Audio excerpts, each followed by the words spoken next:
নিথর দেহ।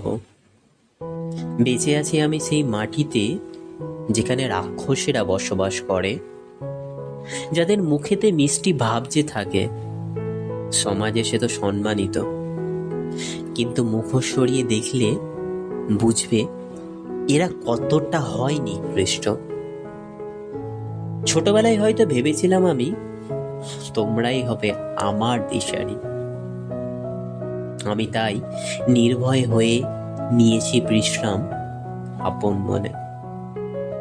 আমিও তো ঠিক তোমাদের মতোই, কই আমার মনে এত পাপ ছিল না তো। তোদের মতো কিছু পাপিষ্ঠরা করেছে সমাজটাকে আজ কলঙ্কিত। সমাজ আর সাক্ষী আছে, দেখেছে তারা এই খুনিগুলিকে, যারা আমার গলা টিপে নৃশংসভাবে হত্যা করে। তারা করেনি শুধু শ্বাসরুদ্ধ এক নিষ্পাপ নারীর গলাকে, তারা দেখিয়েছে সমাজের এক ঘৃণিত চেহারাকে।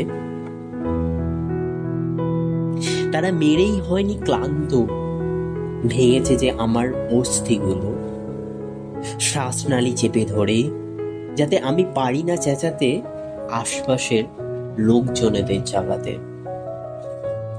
কতই যে হিংস্রতরা, এতেই তোদের তৃষ্ণা মেটে না।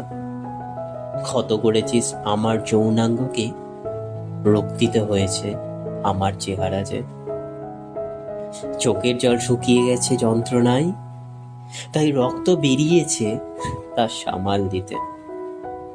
এত পাপিষ্ঠ কেন তোরা, মানব সমাজের কলঙ্করা?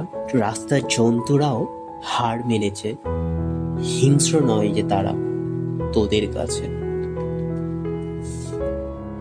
তাই বাবা মায়েরা আজ আতঙ্কিত, মেয়েটা আমার ভালো আছে তো, নাকি কোনো এক পিপাসিত পশুর হিংস্র আঘাতে পড়ে আছে তার নিথর দেহ।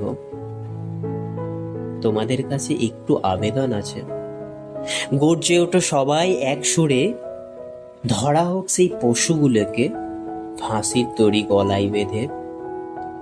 গড়ে উঠুক এক সমাজ যেখানে মানুষরূপী জন্তুগুলোকে হবে না ছাড়া, ধর্ষিতা যেখানে লজ্জা পাবে না, আর ধর্ষণকারীও বাড়িতে নিশ্চিন্তে ঘুমাবে না।